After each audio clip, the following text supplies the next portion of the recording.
buenas tardes amigos, estamos en tiempo de entrevista, estamos en tiempo de la cortina. Y hoy en tiempo de la cortina de humo tenemos nuevamente con nosotros a un hombre que conoce muy bien de lo que habla, que desde mi punto de vista es el máximo entendido en este negocio, como se decía antiguamente, que es el tema de la historia de España en relación a la Falange, las Jons, todo lo que significa esos movimientos que en un momento dado fueron importantes en la historia de España y que crearon una situación que perduró mientras duró el franquismo y que ahora mismo empiezan nuevamente a hablarse de ellos, empiezan nuevamente a moverse y a lo mejor las circunstancias hacen de que la historia vuelva a repetirse, nunca se sabe. Y ese hombre es mi buen amigo Juan Manuel Cepeda. Muy buenas. Buenas tardes, como siempre, y nos volvemos siempre a ver en la misma trinchera. Siempre. Siempre en la misma trinchera. La trinchera de hoy se llama unificación. Me gustaría que me contases por qué. En un momento determinado, tanto los líderes de las Jons como los líderes de Falange, evidentemente José Antonio en primera línea, deciden entablar conversaciones para una unificación y esas conversaciones acaban en esa unificación real de la que se cumplen 90 años ahora. Pues efectivamente, tú lo has dicho, estamos de cumpleaños. La gente dice el cumpleaños de la Falange. Bueno, si queremos tomárnoslo en ese sentido, se cumplen 90 años de aquel famoso 4 de marzo de 1934 en el que realmente la unificación, la unión más que unificación, había sido a mitad de febrero. Pero el acto en donde se comunica, el acto público donde se comunica la unión entre la Falange de José Antonio y Julio Urredealda y las Jons de Ramiro Ledesma y Don Onésimo Redondo, se hacen pública en ese famoso mitin del 4 de marzo en el Teatro de Valladolid. ¿Qué es lo que ocurre? ¿Por qué se llega...? También se considera esa fecha como realmente cuando la Falange, ya hemos dicho en anteriores programas, se pone en marcha en 29 de octubre del 33, a pesar de que esa no sea la fecha fundacional de la Falange, las Jons bastante antes, pero la unión de esas dos corrientes políticas se produce en ese año. Y bueno, vamos a ver, como tú muy bien preguntabas, ¿por qué se produce esa unión? ¿Qué consecuencias tiene la unión? Mira, a Ramiro Ledesma, que desde mi punto de vista, y no solo el mío, desde la mayoría de los historiadores, es lo que podemos llamar el precursor del nacionalsindicalismo, es el primero que habla de nacionalsindicalismo en España. Ramiro monta un periódico que se llama La Conquista del Estado, edita ese periódico junto con 10, 15 colaboradores no más, pues 3 meses antes de la llegada de la Segunda República, es decir, creo que es enero del 31 aproximadamente. Ramiro en aquel entonces era un joven ideólogo muy preparado, había estudiado ciencias exactas y filosofía y letras, fíjate que dos carreras contrapuestas, absolutamente contrapuestas, pero que dan lugar luego a esa mente brillante que tiene Ramiro. Y Ramiro, pues con un grupo, vamos a llamar, de correligionarios, todos muy jóvenes, donde encontramos a Bermúdez Cayete, que, como tú bien has dicho, parte de los iniciales que entran con Ramiro en ese proyecto luego desaparecen o aparecen en otros partidos políticos. Fíjate, Bermúdez Cañete pasa a la CEDA y es diputado de la CEDA, y al principio de la Guerra Civil lo matan en la puerta de la Checa de Bellas Artes, pero siendo diputado de la CEDA sin que tenga absolutamente ninguna relación ni con las Jons, ni con José Antonio, ni con Ramiro. Hay otros colaboradores que inician ese camino que se van al Partido Comunista. Y realmente del primer, vamos a llamar, consejo de administración, que es lo que era de ese periódico, pues luego perduran con él Julio Aparicio, el famoso después creador de la Escuela de Periodismo en España, de los primeros jonsistas. Quedan muy pocos con él. Y ponen en orden, o intentan poner en orden de batalla a la juventud española. Ramiro lo que crea es un movimiento absolutamente radical nacionalista, que luego veremos las diferencias que tiene con la Falange de José Antonio, en el cual está encaminado a luchar contra lo que entonces se llamaba la vieja ya democracia burguesa, que no será tan vieja porque la seguimos teniendo todavía, después de un siglo, y quiere poner en orden de combate a la juventud española. Y la quiere poner en contra del sistema liberal y en contra del marxismo. Los dos objetivos de Ramiro es combatir, por un lado, el marxismo y por otro lado, al sistema liberal capitalista. Lógicamente, y no podemos ocultarlo, Ramiro es el que inicia en España el camino de lo que podemos llamar un fascismo a la española. Él es ese, junto con Ernesto Jiménez Caballero, que también es otro de los que colaboran con Ramiro al inicio de esta aventura. Ernesto más mayor, Ernesto con posibilidades económicas, ya era dueño de una gran imprenta, y Ramiro pues tenía lo justo, era un funcionario de correos. Ponen en marcha el periódico. Todos los que colaboran con él en un principio, pues prácticamente no tienen fondos para sacarlo, y Ramiro empieza a obtener financiación de un grupo de monárquicos vascos encabezado por Areilza. José María Areilza, el famoso, después no solo político durante el franquismo, sino también durante la transición. Son los que le empiezan a sufragar ese camino, esa primera andadura revolucionaria de Ramiro. Hasta el punto que incluso le compran una moto. La famosa moto, la Royal Enfield, que sale en fotografías con él, esa moto se la compran este grupo de derechistas monárquicos vascos. Él empieza a hacer, y curiosamente, Ramiro no es monárquico, ni muchísimo menos, está en contra de la monarquía. Empieza a lanzar sus manifiestos que en un principio son absolutamente radicales. Fíjate, en uno de los primeros artículos de la conquista del Estado, acaba diciendo: viva la Italia fascista, viva la Alemania nazi, viva la Rusia soviética y viva la España que haremos. Fíjate, o sea, él está dentro. No olvidemos tampoco que en aquel momento el comunismo es una ideología que va precisamente luchando contra el capitalismo y contra la democracia liberal, que es contra lo que se levanta Ramiro. Paralelamente, hay otro personaje muy importante en este nacimiento de la Falange, que es Onésimo Redondo. Onésimo Redondo era un joven y brillante abogado vallisoletano. Ramiro era de Zamora, a pesar de que vivía en Madrid y sus avances políticos los radica en Madrid. Onésimo, joven, brillante abogado vallisoletano, está especializado en el tema agrario. Llega a ser secretario de una cooperativa que todavía existe, de recolectores de remolacha, de azucarera, en Santander. Todavía hay muchos supermercados en España que, si te fijas cómo se llama la cooperativa, es la misma de Onésimo. Y sus caminos se entrecruzan, porque prácticamente están diciendo lo mismo. Onésimo, si quieres, desde un punto de vista más localista, más castellano, para Onésimo Castilla es el núcleo de España, es el núcleo de España y el núcleo del imperio. Sí es cierto que Onésimo tiene, por su trabajo en una universidad de lector de español, en una universidad alemana, conoce muy bien el nacionalsocialismo, incluso tiene algunos dejes nacionalsocialistas. El único de los que podemos llamar fundadores de Falange que toca, aunque sea de soslayo, el tema de la raza es Onésimo, cosa que ni se le ocurre a José Antonio ni mucho menos a Ramiro. Y Onésimo monta en paralelo otro pequeño grupo de labriegos y estudiantes que se llama las Juntas Castellanas de Actuación Hispánica.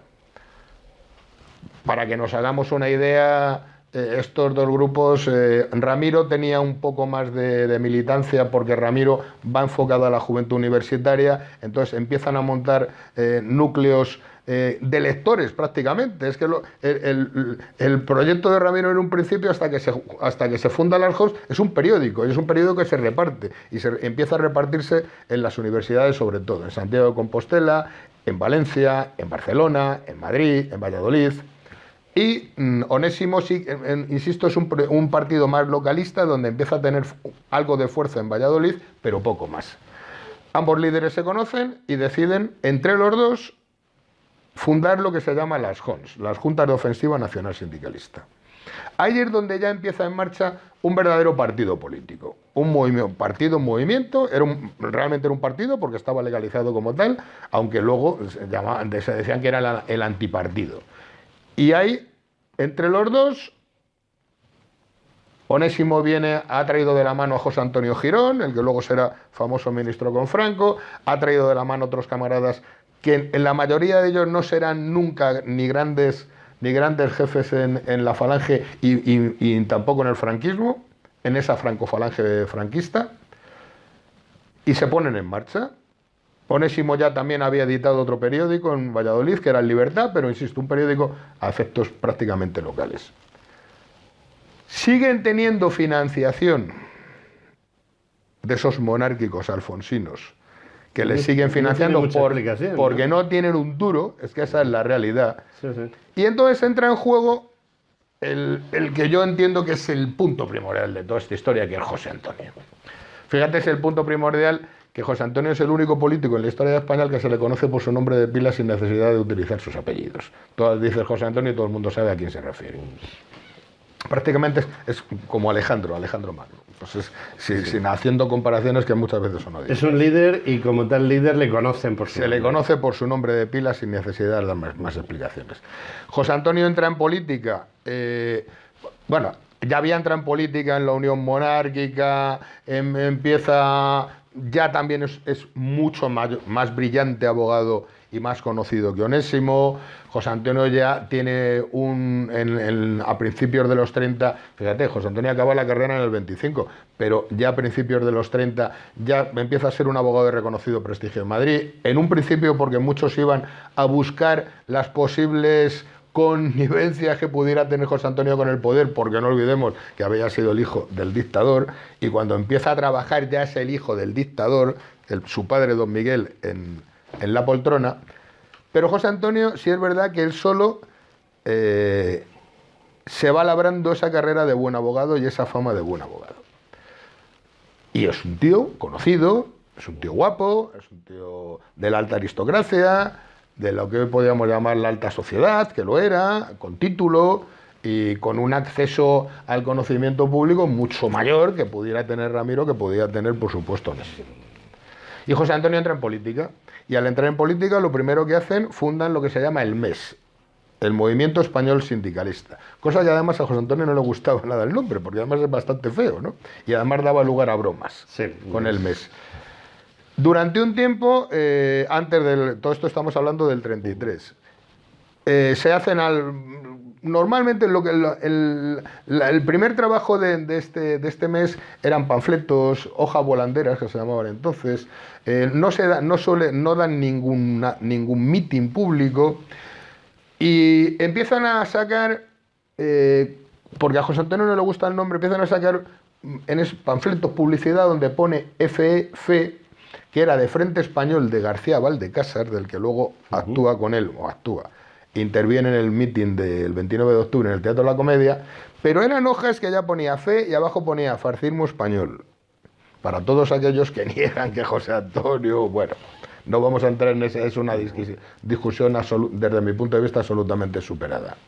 Hasta que llega el 29 de octubre del 33 y José Antonio ya decide para esa fecha, ya creo lo hablamos en antiguos programas, en un mitin de afirmación españolista, que es como se llamaba, y se convoca ese acto, dar a conocer su entrada ya directa en política. Es su gran presentación al público. ¿Qué es lo que ocurre? Que a partir de... Las JON ya llevaban trabajando un año y pico, Ramiro llevaba desde el 31, o sea, ya casi 2 años por delante, pero esa irrupción de José Antonio en el panorama político español absolutamente fulmina a las posibilidades de crecimiento que pudieran tener las JON de Ramiro y de Onésimo. Y no solo lo fulmina, sino que además ese grupo de monárquicos vascos que estaban financiando a Ramiro le quitan la financiación y se la dan a José Antonio. ¿Por qué? Porque entienden que obviamente ese nuevo partido que ha fundado José Antonio, que no olvidemos además que en aquel entonces es 29 de octubre del 33, en noviembre son las elecciones y salen de diputados José Antonio y el Marqués de la Liseda. Es decir, a los 2 meses de fundarse la Falange cuenta con 2 diputados en las Cortes Españolas, cosa que mucha gente no sabe, se piensan que solo fue José Antonio, no, hay 2 diputados que, a pesar de que se han presentado por listas de la derecha, pero son 2 diputados, José Antonio y el Marqués de la Liseda, que son diputados de Falange. Ante esa situación, ese apoyo económico y financiero, a Ramiro le dicen, a ti no te conoce nadie, a Onésimo le dicen, a ti te conocen menos gente todavía, y el no mucho dinero que les dan va a parar a Falange. Ahí están, un acuerdo, se llaman los Pactos del Escorial, donde José Antonio, como jefe de la Falange, firma con Pedro Sáenz Rodríguez una serie de acuerdos a cambio, si mal no recuerdo, que eran de 10.000 pesetas al mes. Sí es verdad que ese pacto económico dura muy poco tiempo, pero esa es la realidad. Nos encontramos a unas JONs que no crecen en militancia, porque la militancia que puede adherirse a ese nuevo nacionalsindicalismo o a ese nuevo fascismo a la española va directamente a José Antonio, va directamente a la Falange. Nos encontramos con esas JONs que además no tienen un duro ni para sobrevivir, y además nos encontramos con que la realidad es que en un principio ambos discursos, si no son absolutamente idénticos, que no lo son, pero se parecen. Y entonces Ramiro, que es un estratega político en aquellos momentos, desde mi punto de vista, con una táctica y unas estrategias superiores a las de José Antonio todavía no ha entendido lo que es la política. Luego lo entenderá, y fíjate si lo entenderá, que le quitarán la vida por ello. Entonces empiezan los acercamientos. Hay acercamientos que ya ha habido antes de la fundación de Falange, en el verano del 33, por medio de Sánchez Maza, José Antonio y Ramiro hablan. Hablan porque lo que pretende José Antonio es lo que luego siempre pretendió. Yo soy el jefe y tenéis que venir conmigo. Y Ramiro no quiere, porque Ramiro entiende que lo que va a proponer José Antonio no es un movimiento ni una ideología absolutamente revolucionaria, sino que duda mucho de él, piensa que es más de lo mismo lo de su padre, como luego la historia al principio se le reconoce. ¿Quién son los primeros militantes de la Falange? Todos los que pensaban que José Antonio iba a hacer un partido al corte de la Unión Patriótica de su padre. Y Ramiro no se fía de José Antonio porque piensa que es un señorito y que quiere hacer un partido que además ni siquiera es fascista en su contenido revolucionario, sino que es un partido más de derechas, para señoritos y gente de bien vivir. Luego se dará cuenta que se equivoca, pero claro, no adelantemos acontecimientos. Entonces, yo creo que son 2 imanes, no que se repelen, que están obligados a juntarse. José Antonio por un lado y Ramiro por otro. Tienen que juntarse porque Ramiro se encuentra solo, sin financiación, sin capacidad de creación ni de seguir creciendo en las JONs, y a José Antonio, que no es tonto, se da cuenta que a su movimiento, a ese mensaje que está lanzando, le falta un contenido revolucionario que él no tiene y que sí lo tiene Ramiro. No olvidemos que José Antonio, antes del mitin fundacional de la Falange, va a Roma a hablar con Mussolini. Que ya lo hemos contado, y Benito Mussolini, 15 días antes, no 3 años antes, a mitad de octubre del 33, le dice, en primer lugar, que no le considera a José Antonio, no le considera útil como un líder del fascismo español por su condición de aristócrata, señorito, etcétera, etcétera.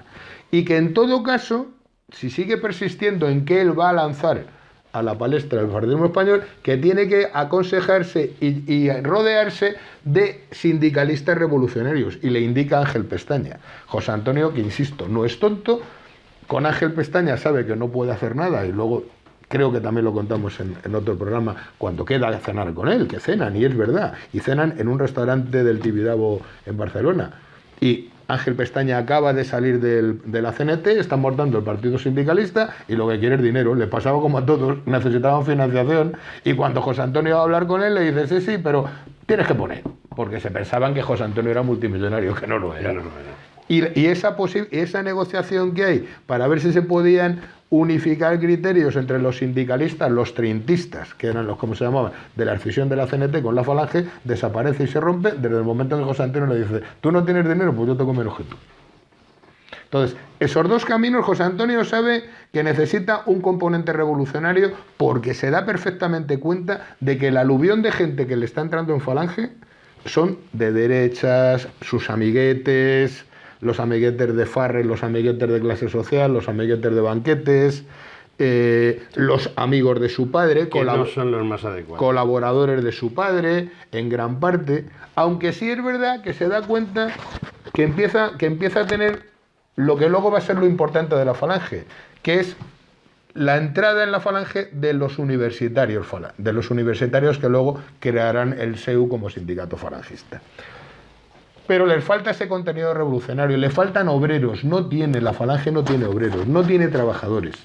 No tiene, fíjate, en un partido, en una ideología que se llama nacional sindicalista, José Antonio no funda un sindicato de obreros. Sindicalistas. Claro. Y en cambio las JONS sí, a pesar de que eran absolutamente, prácticamente mínimos en todas, sobre todo en el mundo del trabajo, pero las JONS sí tenían secciones sindicales en alguna empresa, no muchas. Ya las JONS ya estaban implantadas en muchas universidades españolas. La propia Justina Rodríguez de Biguri, que es luego la que se casa con el camarada Narciso Perales mucho después. Justina es la primera mujer falangista que entra en las JONS, y fíjate qué curioso, en las JONS no se dejaba afiliarse a las mujeres, y Justina se tiene que afiliar llamándose Justino. Hasta que se lo cuentan a Ramiro. Curioso, ¿no? Sí, no, estaba prohibida. ¿Sabes por qué? Porque Ramiro, igual que hace José Antonio, que se cree la sección femenina de Falange, es un logro.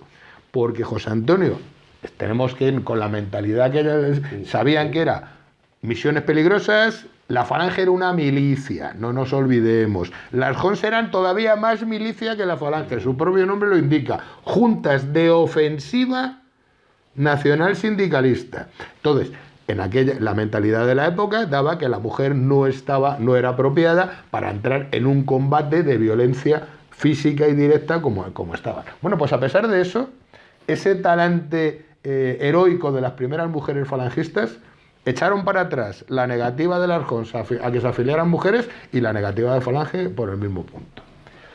Los caminos se entrecruzan, están obligados por las razones que hemos dicho. Y creo que era el 13 de febrero, no me hagan mucho caso, a mitad de febrero del 34 se reúnen fíjate, en un despacho de unos arquitectos jonsistas que está donde toda la vida en la Gran Vía estaba Espasacalpe, que ahora es un hotel comprado por Ronaldo. Pues en un despacho de arquitectos, allí se reúne lo que era, vamos a llamar la plana mayor de las JONS. Vienen representantes de las JONS de donde tenían gente, se reúnen para decidir si se unen con Falange o no se unen. Fíjate qué curioso. Posiblemente la mente más privilegiada a nivel de estatus académico que había en las JONS era un catedrático, Santiago Montero Díaz, que era catedrático de universidad en Santiago de Compostela. Y Santiago Montero Díaz le manda una carta a Ramiro, que existe, donde le dice: querido camarada, bueno, no se llamaban camaradas los jonsistas, querido compañero, creo que le dice querido Ramiro, querido amigo, dice: que sepas, primero estoy muy desilusionado, si nos unimos con Falange será la desaparición de nuestro proyecto, y como sé que la mayoría de los compañeros van a votar que sí, a partir de ahora curso mi baja en las JONS. Y era catedrático, no era ningún chaval. Y ya ve venir, huele lo que va a pasar después. Curiosamente, Santiago Montero Díaz, que desaparece del nacionalsindicalismo justo 15 días antes del mitin del que luego vamos a hablar, luego aparece el 18 de julio poniéndose ante el cuartel general de Franco la bandera que él es fundador de las JONS, y ya tuvo cargos políticos en el franquismo hasta que se murió. Bueno, lo cierto es que es fundador. Y es verdad. Y además, ya te digo, una de las mentes más privilegiadas que tenía. Bueno, pues se reúnen y al final votan que sí, que claro, votan obligadamente porque no les queda otra, es o unirse con Falange o desaparecer.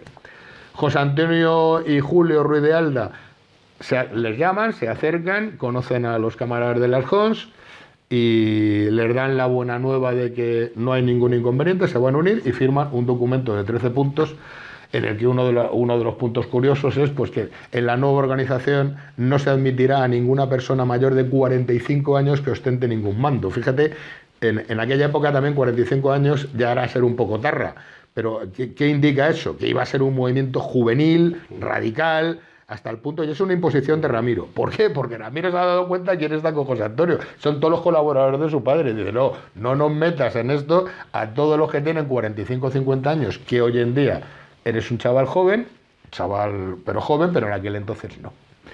Firman esos acuerdos, se reconoce como símbolo de ese nuevo movimiento el yugo y las flechas de las Hons, se reconoce como símbolo de ese nuevo movimiento la bandera roja y negra de las Hons, se reconoce como símbolo de ese nuevo movimiento los gritos de las Hons de arriba España y por la patria y para la justicia. Es decir, prácticamente todo el contenido externo de lo que va a ser Falange Española de las Hons lo trae las Hons. ¿Y la Falange a quién trae? A José Antonio. Es la evidencia. Es curioso porque la gente no desconoce que toda la parafernalia todo viene de las Hons. De Falange es de las Hons. Es de las Hons. Hombre, es fácil una vez que te paras a pensar, rojo y negro, tal... CNT, los mismos colores del anarquismo español. La patria, el pan, la justicia, ni un hogar sin lumbre, todo eso suena a Castilla. Claro. O sea, suena a Hons. Y sobre todo lo que suena es a Ramiro, de Ramiro. Que Ramiro, que luego si nos da tiempo hablaremos, yo me río cuando esas nuevas corrientes filosófico-históricas que dicen que fue el primer nacional bolchevique, ¿no? Que dicen unas cosas del pobre Ramiro, como diciendo que Ramiro hacen una especie de paralelismo con el partido nazi y entonces dicen, no, Ramiro era como Stroessner, era la extrema izquierda del partido. Totalmente al revés. Lo que pasa es que como a Ramiro Ledesma durante el franquismo se le ocultó, ni siquiera se le manipuló, se le ocultó totalmente. Se le fulminó. ¿Por qué? Se le quitó de la foto, ¿no? No porque fuera un rojo peligroso, que es luego lo que han querido contar. Era un ultra peligroso. ¿Por qué? Porque Ramiro no era católico, porque Ramiro era agnóstico. Imagínate, en pleno nacionalcatolicismo, no podía haber un líder, aunque fuera muerto, un mártir del movimiento de la Falange, en donde no se reconociera, y es verdad. Bueno, se llegó a decir que Ramiro era ateo, es mentira, Ramiro era agnóstico. Bueno, pues, y por eso, claro, como nadie sabía nada de Ramiro, pues entonces hace 20, 30 años, pues esas corrientes nuevas dicen, no, claro, la Falange está muerta, nadie puede, el baldón del franquismo, entonces vamos a inventarnos que Ramiro era la extrema izquierda de la Falange y era el nacional bolchevique, ¿no? Las cosas estas increíbles. Bueno, pues sigamos. Llegan al acuerdo y se plantean dónde van a dar el gran mitin de presentación de ese nuevo movimiento.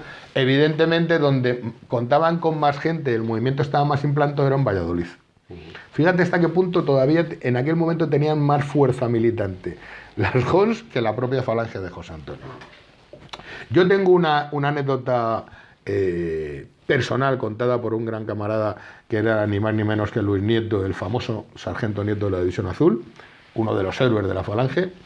Y Luis a mí me contaba, Cepedita como me llamaba, me contaba que la primera vez que él conoce a José Antonio es justo en esas conversaciones que están hablando entre él y Ramiro, y José Antonio se desplaza a Valladolid para hablar con Ramiro.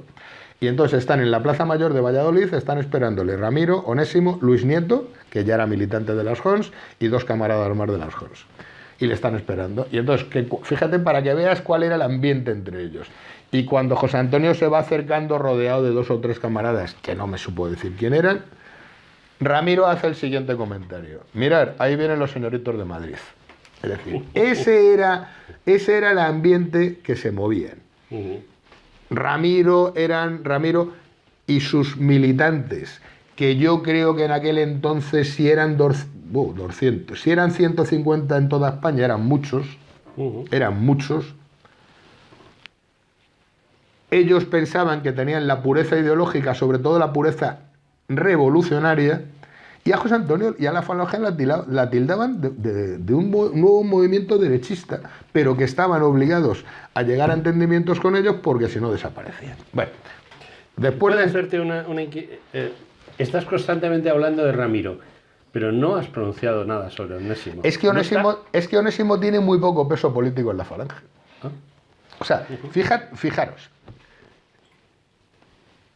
¿Quién es Onésimo que tiene unas obras completas? Como no, como las tiene Julio Ruiz de Alda. Pero es que tú te coges las obras completas de Julio Ruiz de Alda, de los 4 fundadores supuestos de la Falange, todos tienen obras completas. Pero las de Julio Ruiz de Alda, la mitad del libro, pues es su estudio y sus proyectos de fotografía aérea en España. Es decir, y Onésimo, que sí podemos... Onésimo no llegó a ser... Fíjate. Yo me atrevo a decir que Onésimo no pasa de ser un jefe de la Falange castellana.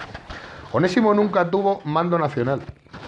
Onésimo lo máximo que es jefe territorial de Castilla la Vieja, Obviamente es consejero nacional, obviamente es miembro de la Junta Política, pero en el organigrama jerárquico de la Falange, Onésimo no llega nunca a nada.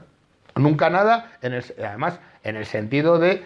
Tampoco tenía, como luego hablaremos, tampoco tenía ese afán de liderazgo que sí tenía Ramiro, y por supuesto tenía José Antonio, con lo cual no entra en las guerras de liderazgo. Onésimo, sobre todo, es que hasta personalmente, él era una política más localista, él se dedicaba a su sindicato de remolacheros, él se dedicaba a sus loas a Castilla, que es verdad, que es cierto, que es parte integrante de la Falange, pero luego, si cualquiera que lea una historia general de la Falange, desde el 33 hasta el 36, Onésimo prácticamente no aparece. No aparece. Y luego, sin embargo, luego se le da una importancia. Claro, ¿por qué? Para compensar lo de Ramiro que Exacto, porque es el capitán de Castilla, el caudillo de Castilla. Además, él muere en una emboscada con los rojos, muere cuando va a arengar a los camaradas que están en el Alto de los Leones. Es prácticamente el único, es el único jefe natural de la Falange que está en zona nacional cuando se produce el 18 de julio. A pesar de que muere a menos de una semana, pero y tiene unas obras completas, sí, pero ¿qué son las obras completas de Onésimo Redondo? Ojo, las obras completas de José Antonio tampoco es un gran tratado de política, que las obras completas de José Antonio, cualquiera que las quiera leer, son los extractos de sus discursos, las cartas que mandó a sus amiguetes y camaradas y poco más. Y poco más. Entonces, ¿de dónde sale toda la ideología? Claro, ese es el problema, que es que no sale de ningún lado, es que no da tiempo. ¿Por qué luego ha habido 1000 escisiones? ¿Por qué hay 1000 falanges? ¿Por qué desde el principio? Porque la ideología nacional sindicalista la inicia Ramiro, continúa luego José Antonio, pero es que son 4 años. Y en 4 años da para... Yo siempre digo... Da para lo que has explicado. Para lo que da. Más. Mira, yo siempre digo, imaginaros a ese José Antonio en su despacho de jefe nacional de Marqués de Riscal. O de la Cuesta de Santo Domingo. José Antonio trabajaba, por las mañanas estaba todo el día trabajando en los juicios y en su despacho, porque José Antonio sí que financiaba la Falange del dinero que ganaba él. Y posiblemente yo creo que era el único que la financiaba. Y cuando le daba tiempo, que era todas las tardes a partir de las 5 o las 6, iba a la sede de Falange. Pero no iba, posiblemente iba a hacer política, iba a escribir la ideología que estaban ya pergeñando. Pero imagínate a ese José Antonio que estaba en el despacho y a las 6 de la tarde... Arriba España, jefe, porque era arriba España, jefe, para entrar en su despacho. Que nos acaban de matar uno en Toledo. Y al día siguiente, jefe, que ha habido un enfrentamiento con 3 heridos en la facultad de no sé qué. Si es que no les dio tiempo. Ni les dio tiempo material en preparar, debatir, crear una nueva ideología. Es que no hubo tiempo de material y es que además las circunstancias históricas no se lo permitieron. José Antonio estaba más pendiente de que no le mataran a sus muchachos que de hablar de la nacionalización de la banca, por ejemplo. Y si nos vamos, es decir, Carlos Marx, el marxismo, por mucho que nosotros seamos antimarxistas, pero el marxismo tiene un libro, se llama El Capital, que es un tocho así, que dices, ¿tú quieres...? 5 tochos, claro, para ser... y tú dices, ¿quieres saber lo que es el marxismo? Lee esto. No te lo lees porque es infumable. Claro, yo tuve la paciencia de universitario. Pero eso es el marxismo. ¿Qué es el nacionalsindicalismo? ¿El qué? ¿Las obras completas de José Antonio de que le manda una carta a un amiguete? No, eso no es nacionalsindicalismo. Lo que pasa es que tuvieron que hacer unas obras completas para decir que José Antonio fue un gran filósofo, No, es mentira. ¿Las obras completas de Ramiro cuáles son? ¿Cuáles son las obras completas de Ramiro? Lo que él escribía en el periódico. Las 4 editoriales del Claro, no hay más. Y fíjate que José Antonio da para más porque dio muchos mítines. Sin embargo, Es que Ramiro no dio. Sin embargo, hay una serie de, y perdona que te interrumpa, No, pero hay una serie de personas como Sánchez Mazas, como, bueno, muchos ahora, que después de ese año 39 sí escriben cosas, sí hablan cosas, pero claro, censuradas por el sistema. Y pocas cosas. De Sánchez Mazas, que podemos decir, lo mejor que escribió Sánchez Mazas es la oración a los caídos de la Falange. Luego, sí es verdad, tiene el libro, el famoso Ni me olvido ni me arrepiento, pero Sánchez Mazas no es un ideólogo de la Falange. Fíjate, Sánchez Mazas, y está bien que lo cites, posiblemente es uno de los que da el estilo, lo que llaman el estilo de la Falange. Que a José Antonio le gusta esa forma de hablar, esa forma, un estilo intelectual y poético, cosa que no tenía Ramiro. Ramiro es un político, Ramiro te manda consignas claras, directas, y José Antonio introduce la poesía dentro del mensaje político, cosa que mucha gente no entendió, pero que sí entendieron los universitarios. Fíjate qué curioso. Lo que podíamos llamar la intelectualidad en pañales, que iban a ser, como en todos los países, los que están en la universidad, eso sí entienden ese mensaje político y a la vez poético de José Antonio, que en gran parte viene predestinado por Sánchez Mazas. Sí, era un buen amigo. ¿Él estaba en Falange más que como falangista? Yo entiendo que sí. Lo que luego se ha venido a llamar la corte literaria de José Antonio, que yo llamo los amiguetes de José Antonio, y cuando digo amiguetes, en algún caso hasta en plan sorna, porque muchos eran amiguetes. Hay que hablar Foxá. Bueno, Foxá es un hombre con una capacidad cultural impresionante. Mira, Fossat tiene una frase dentro de sus ingeniosas frases que yo creo que retrata a la mayoría de aquellos amiguetes de José Antonio que acaban en Falange o se acercan a Falange. Fossat dice, y creo que la frase es casi textual: odio al comunismo porque son los que me han obligado a afiliarme a la Falange. Fíjate que es un tío que dice, si no hubiera comunistas, yo no sería ni falangista, yo era amigo de José Antonio porque me gustan las cosas. El jefe debía ser un tío muy agradable en el trato con sus amiguetes, cuando hacían las cenas de Carlomagno, esas cosas raras que hacían, que los propios falangistas que se estaban jugando la vida por las calles, de joder con el jefe. Estamos a tiros con los socialistas y el jefe hace cenas en el Hotel París, que van del Mocking, y son cenas donde hablan de lo divino y lo humano. Es una cosa muy llamativa y nos estamos saliendo de nuestro origen, sí, del programa, pero esas fotos de José Antonio con vestido de etiqueta... Claro, porque José Antonio pertenecía a la alta aristocracia española, él tenía un y nunca... Claro, él era marqués de Estella, y grande de España, marqués de Estella. Y nunca renunció a esa vida pública que tenía. Sí es verdad que la recorta, pero no en tanto y cuanto que diga, no, es que no voy con esto, la recorta porque ya no le da tiempo a más. Pero José Antonio, hasta poco antes de que le detienen en marzo del 36, se iba a cenar a los mejores restaurantes que había en Madrid, se iba a tomar copas a los sitios de moda que había en Madrid, como era el Bacanin, claro. Y luego además era un hombre de mucho éxito con la mujer. Además de eso, un hombre con mucho éxito con las mujeres, que fíjate si tenía éxito, que estuvo con casadas, con solteras y con medio pensionistas. Para los que dicen que José Antonio que era homosexual y era gay, esas gilipollas, esas cosas que dicen. Pero entiéndeme, y esa es la realidad. Entonces se confrontan, hay Ramiro, enlazando, Ramiro no se fía de José Antonio, porque además es que es la imagen que da José Antonio y además es lo que es. Porque yo estoy convencido que la pureza de la Falange, lo que yo sí entiendo por Falange, que no es ni más ni menos que la Falange de José Antonio, es cuando José Antonio asume, fíjate, cuando la Falange es más radical, curiosamente, es cuando cuando Ramiro sale de Falange. Y luego hablaremos si sale expulsado o sale escindido. Es entonces cuando José Antonio asume todo el contenido revolucionario de Ramiro, pero cuando Ramiro ya está fuera. Fíjate qué curioso. Volvemos a la que luego será Avenida de José Antonio. Volvemos a esa reunión. Bueno, en esa reunión se da el ok, José Antonio se va muy contento, van todos muy contentos y planifican, que hemos estado hablando, el gran mitin de presentación en Valladolid. Fijaros si era ya problemático y radical lo que está el mensaje de esa nueva Falange. Digo nueva porque ya es Falange Española de las Jons. que en el propio acto de presentación se acaba a tiros. ¿A tiros con quién? Sí, sí, claro. O sea, es los socialistas y las izquierdas vallisoletanas en general claro, hacen una campaña de boicot para que nadie vaya. A pesar de todo, el mitin se da el domingo 4 de marzo.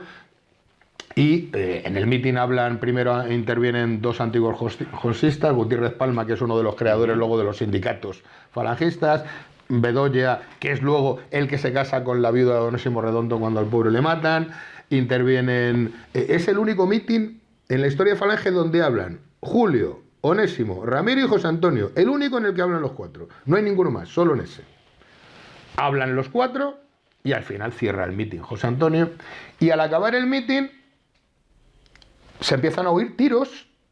Entonces la gente se asusta, porque todavía la Falange por supuesto, ni tiene todavía la camisa azul, ni todavía hay formadas la primera línea, esa primera línea que luego todos conocemos, sí. A pesar de que sí había un sistema de seguridad y de lógico. vigilancia.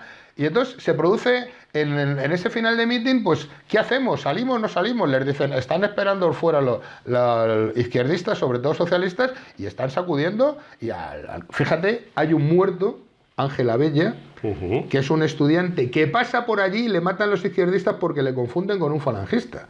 Que en muchas historias se inicia el camino a la Falange con un muerto, sí, con un muerto que no es falangista, pobrecito, el chaval que encima no tenía nada que ver. Bueno, pues, y José Antonio es el primero que dice, no, aquí no nos achantamos, ni afuera todos. Y se sale del mitin, que había miles de personas, obviamente no salen las miles de personas, pero sale la gente brava que entonces ya había en Falange, encabezada por José Antonio, y hay tiros, hay bofetadas, hay puñetazos.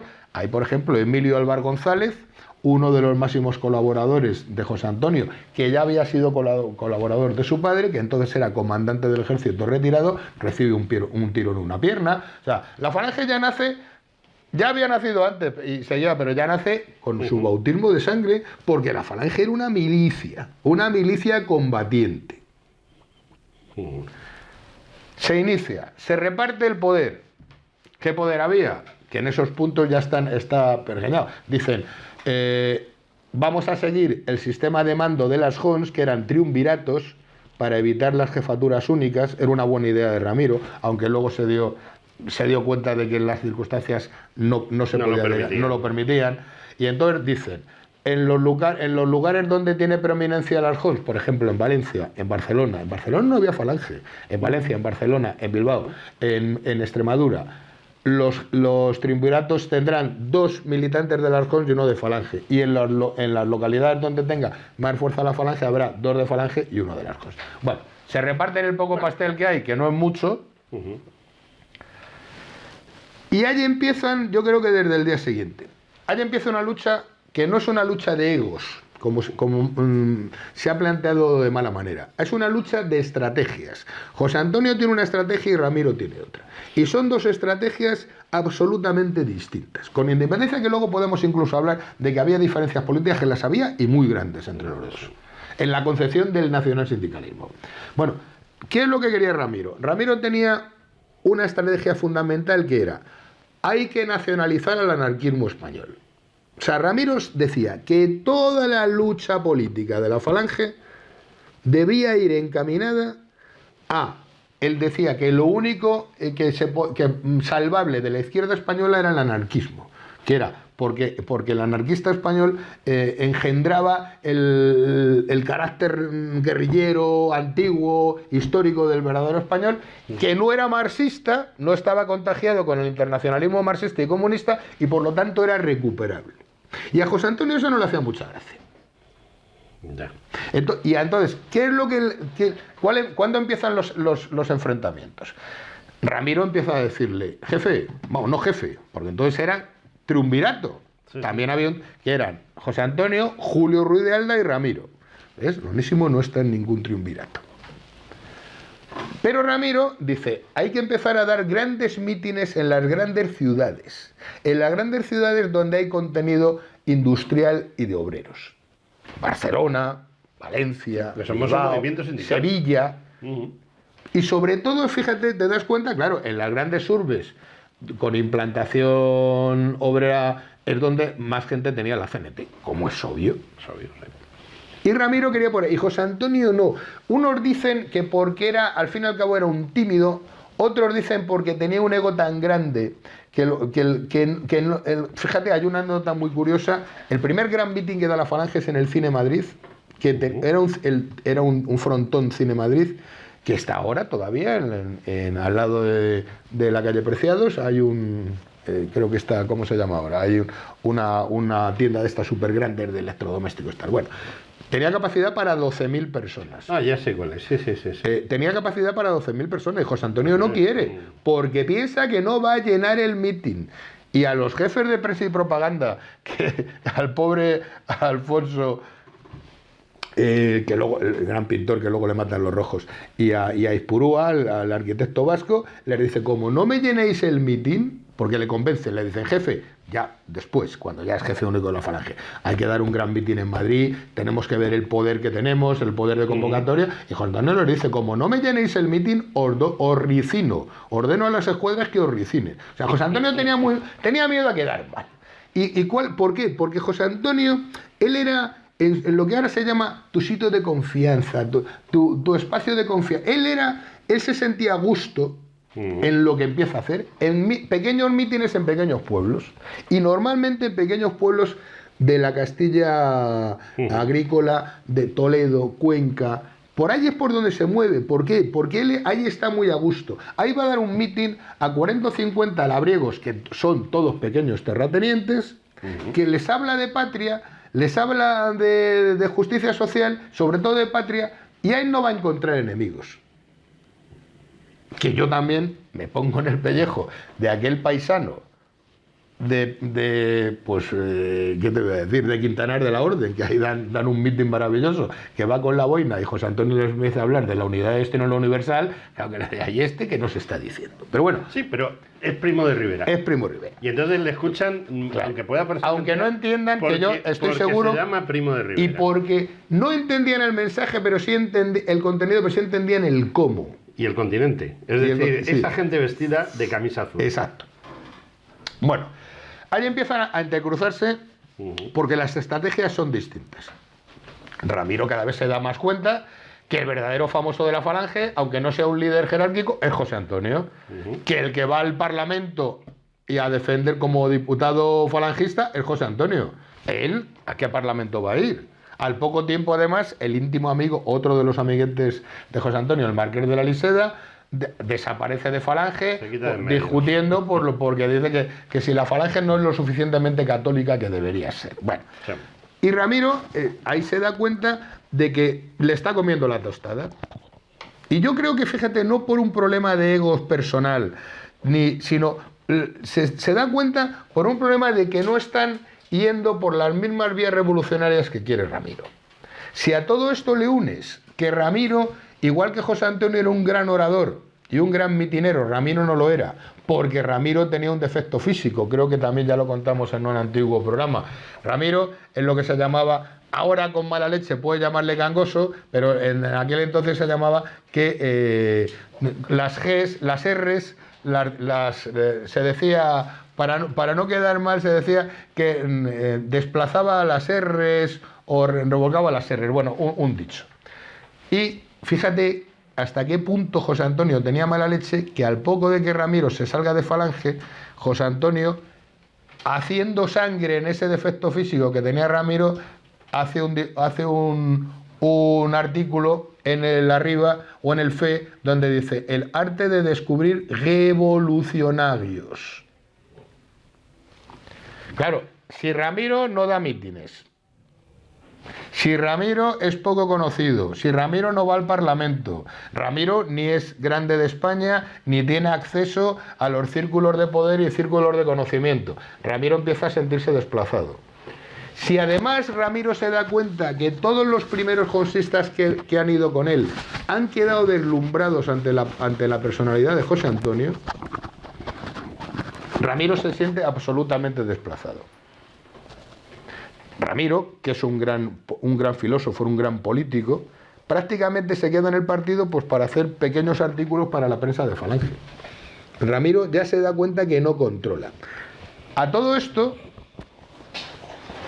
llegamos a... Nos va a dar tiempo, ¿no? Sí. Llegamos a lo que era el final inevitable, pero que se adelanta. Ramiro no tiene ningún peso político en el partido, no tiene ninguno. Julio estaba por encima de él, Raimundo Fernández Cuesta está por encima de él. Es decir, hay una serie de cargos jerárquicos en el partido, como era secretario general, que era Raimundo Fernández Cuesta, íntimo amigo de José Antonio. Hay cargos, Emilio Álvar González, jefe de provincia, íntimo amigo de José Antonio. Es decir, él no ostenta ningún cargo político. Onésimo no venía a Madrid, y al no venir a Madrid está fuera del círculo de dirección de la Falange. Si a eso le unimos que en aquel momento los que financiaban a la Falange dejan de financiarla. José Antonio, que ganaba dinero, pero no era el ganar dinero con un buen abogado, entonces no era como ahora, que ganan, entonces pues ganar dinero era un pleito 5.000 pesetas, que ya era un dineral para aquella época. José Antonio ya no da abasto para financiar todo. La sede de Márquez de Riscal no tienen dinero ni para la calefacción ni para la luz. Ramiro lo cuenta después. Y Ramiro cuenta que a principios del 34, a finales de enero del 34, se convoca una junta política en la sede de Márquez de Riscal, que Ramiro dice: a la luz de las velas y ateridos de frío, nos reunimos, y Ramiro cuenta que ve a un José Antonio absolutamente decepcionado, a un José Antonio abatido moralmente, políticamente, personalmente. Él dice que ve a un José Antonio con el que... y yo estoy seguro que hasta ese momento Ramiro no le ha puesto zancadillas a José Antonio. Y fíjate que poco antes, 2 meses antes, es cuando la expulsión, y ahí sí, José Antonio expulsa a todos los monárquicos derechistas, incluso íntimos amigos suyos que han entrado en Falange. Cuando expulsa al Saldo, cuando expulsa a Groizar, los expulsa a todos a finales del 34. Bueno, pues Ramiro se da cuenta, algo pasa, y Ramiro decide salir de Falange. Y saliendo de esa junta política, se van a una cafetería Fuima, que hasta hace muy poco tiempo existió en la Gran Vía madrileña, y se van Onésimo Redondo, Ramiro Ledesma y Álvarez de Sotomayor. Álvarez de Sotomayor en aquel entonces era proveniente también de las Jons. También estaba Manuel Mateo provenía del Partido Comunista, pero esos eran los importantes. Y era el jefe de los sindicatos falangistas. Y deciden que se salen de Falange. ¿Qué es lo que ocurre? Que al día siguiente hay un comunicado en la prensa, que el que quiera, hoy te metes en internet y está el comunicado en la prensa, firmado por Onésimo, Ramiro y Álvarez de Sotomayor, donde explican que se salen de Falange porque ha perdido el contenido revolucionario, porque no creen en José Antonio, que vuelven a refundar las antiguas Jons, y además avisan en otro comunicado a José Antonio, le dicen que y le meten un pleito. Ramiro mete un pleito, eso ya hablaremos en otro programa, es muy curioso. Mete un pleito a José Antonio porque le pide una indemnización de 1 millón de pesetas porque dice que sigue utilizando unos símbolos que son de las Jons y no son suyos, por la utilización del yugo de las flechas. Curiosamente, ¿sabes quién defendía a Ramiro Ledesma en ese pleito? Pleito que nunca se llega a acabar porque empieza la guerra. Sí. Pues ¿sabes quién era? El abuelo de Rato, Rodrigo Rato. Era el abogado de Ramiro y dicen, nada más, hay declaraciones suyas que él, si no llegó a militar con el jonsismo, pero que era muy proclive a Ramiro Ledesma. Bueno, pues paralelamente José Antonio le expulsa. Es decir, hay una expulsión-escisión. Sí, pero no llega a materializarse esa escisión. No, sí, claro. Ramiro pensaba que se iba a llevar a toda su gente. Pero no se va. No se van. ¿Por qué? Porque la mayoría de sus muchachos, la mayoría de sus camaradas de las antiguas Jons han quedado... Girón, por ejemplo, Girón lo cuenta muy bien, han quedado absolutamente hipnotizados por José Antonio. José Antonio tenía una personalidad arrolladora y era un líder. Si no hay más, tú has utilizado. José Antonio era el líder de la Falange. Y por mucho que los antiguos compañeros, incluso fundadores precursores de la nación, al final se quedaron con José Antonio. Fíjate, hemos dicho, Onésimo firma el comunicado de escisión y no se va. Porque José Antonio le debió llamar y le debió decir, pero camarada Onésimo. Y Onésimo se quedan todos. Se van con él muy pocos. Se van con él alguno en Barcelona, Maximiliano Lloret en Valencia, de Valladolid, que él pensaba que se iba a llevar a toda la región de Valladolid, no se va prácticamente nadie. Sí, sí.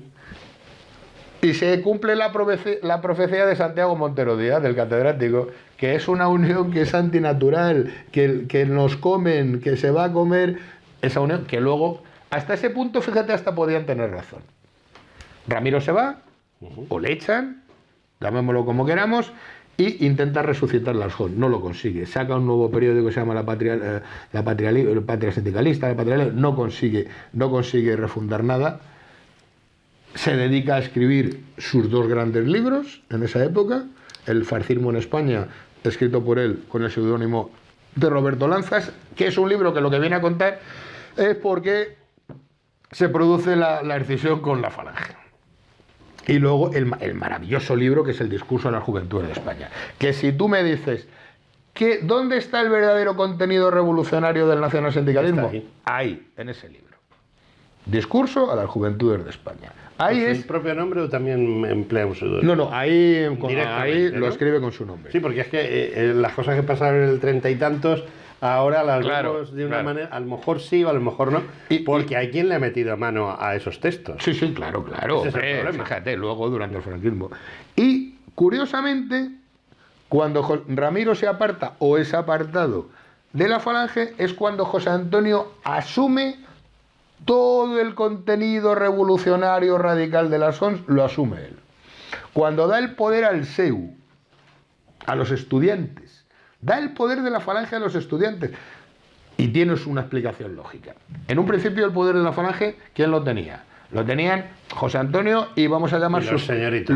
Los señoritos, los colaboradores de su padre, la mayoría eran militares retirados por la ley de Azaña, algo de dinero ponían, porque claro, el que era comandante retirado por la ley, cobraban el 100% del sueldo, ¿eh? O sea, eran gente muchos de su mismo estrato social, de su clase social, algo ayudaban, tal.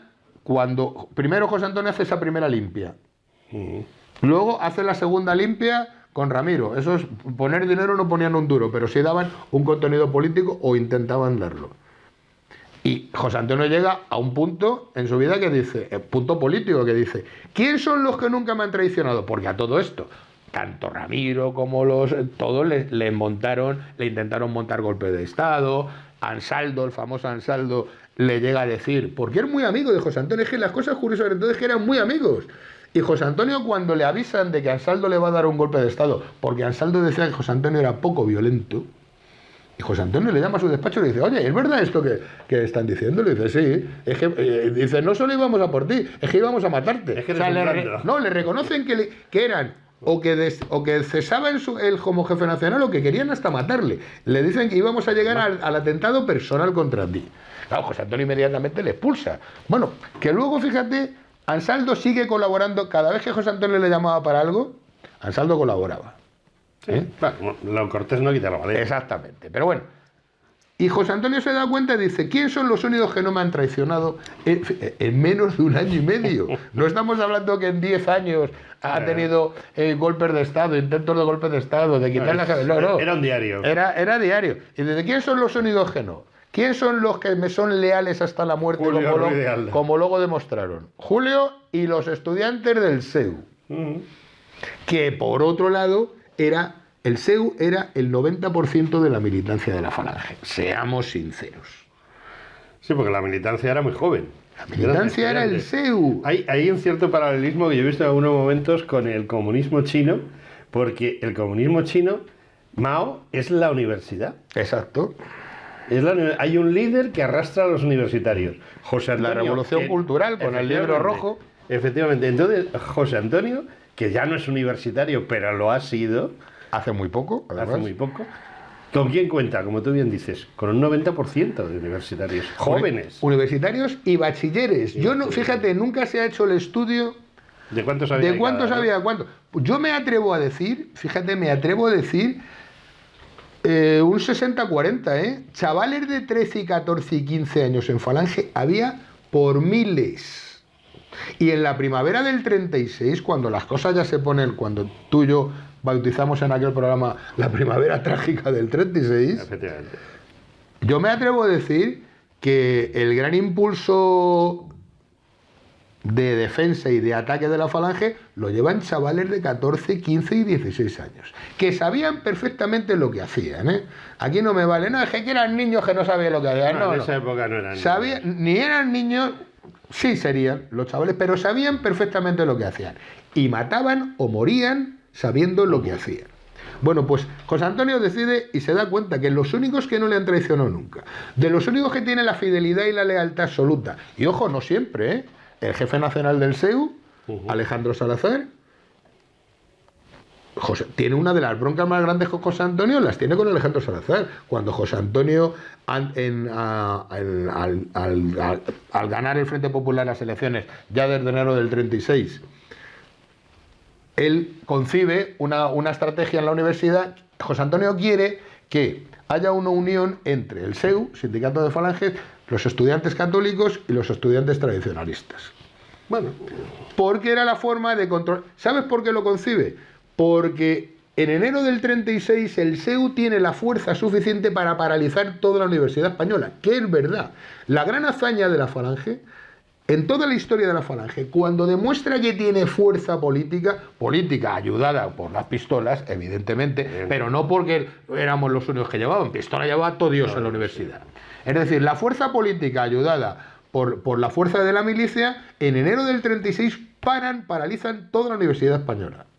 Y la paralizan apoyados por los estudiantes católicos y por los tradicionalistas. Pero los que llevan la bandera, la vanguardia, es el SEU, son los estudiantes falangistas.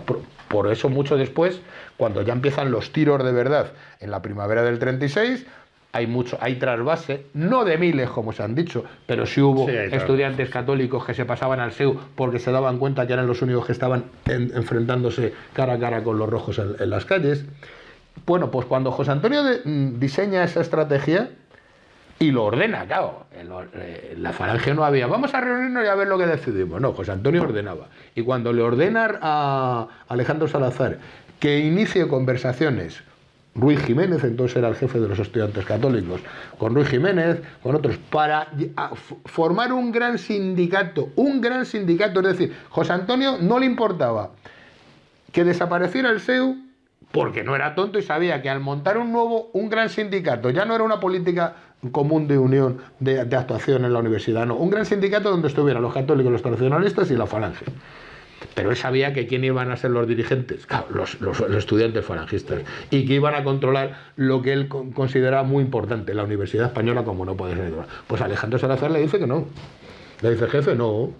Fíjate, negar una orden a José Antonio. José Antonio en directo le expulsa. ¿Cómo que no? Desobedece, expulsado. Y se da cuenta y luego, cuando se le pasa ese cabreo, una de sus cóleras bíblicas, cuando se le pasa el cabreo y se da cuenta que Alejandro Salazar es uno de los pivotes importantísimos de la Falange en aquel momento, además de un gran tío, un gran chaval y un incondicional de José Antonio, pero que no le decía todo que sí, luego devuelve a dar su condición de jefe nacional del SEU, pero no te creas, y esos eran los estudiantes, esa era la Falange, de verdad. Y es cuando José Antonio asume todo ese contenido revolucionario de las JONS. ¿Y a quién le da el poder? Ya dice, ¿de quién me fío? Solo me fío de estos tíos. Y de estos tíos que son los que están muriendo por las calles. Y matando por las calles. Y son los únicos que no me van a traicionar. Y efectivamente se cumple.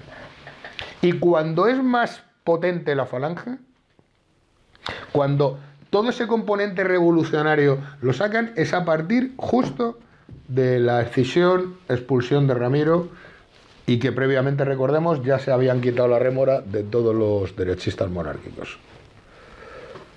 Con lo cual, ¿qué estamos celebrando? Los 90 años de aquel proyecto que yo creo que era un proyecto obligatorio, obligado para ambas partes, pero que yo creo, claro, visto 90 años después, casi un siglo después, estaba encaminado al fracaso. Había dos grandes personalidades, Ramiro y José Antonio, que se hacían sombra el uno al otro.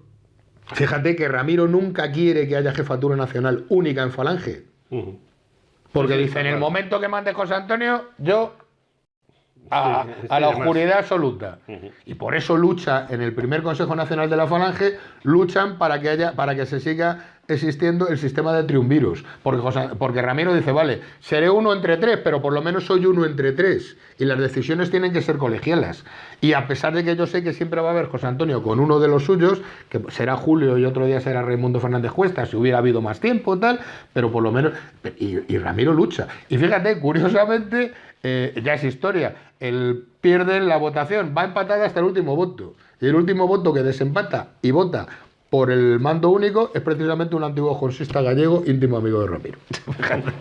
Sí, nunca se sabe, los caminos del Señor se ven. Por eso te digo, fue el nacimiento, fue la esperanza, fue el nacimiento de un gran movimiento revolucionario patriota español que desgraciadamente quedó en nada. Y quedó en nada porque al poco tiempo mataron a José Antonio, al poco tiempo mataron a esos líderes de segundo nivel que había en la Falange, al poco tiempo la Falange se vio envuelta en una guerra civil en donde se desangró, ya estaba desangrada, más de 100 muertos antes de empezar la guerra, pero ya la guerra civil la desangró. Y luego, pues no olvidemos, abril del 37, Francisco Franco, que viene con la unificación obligatoria, la Falange desaparece como movimiento político independiente, y luego pues todos sabemos lo que pasó en el franquismo, ¿no? O sea, fue ese 4 de marzo del 36 fue la posibilidad truncada de aquella gran revolución que entonces necesitaba España y seguimos necesitándolo un siglo después. Ahora casi la necesitamos más. Casi más, efectivamente. Casi más. Bueno, amigos, pues esto es todo.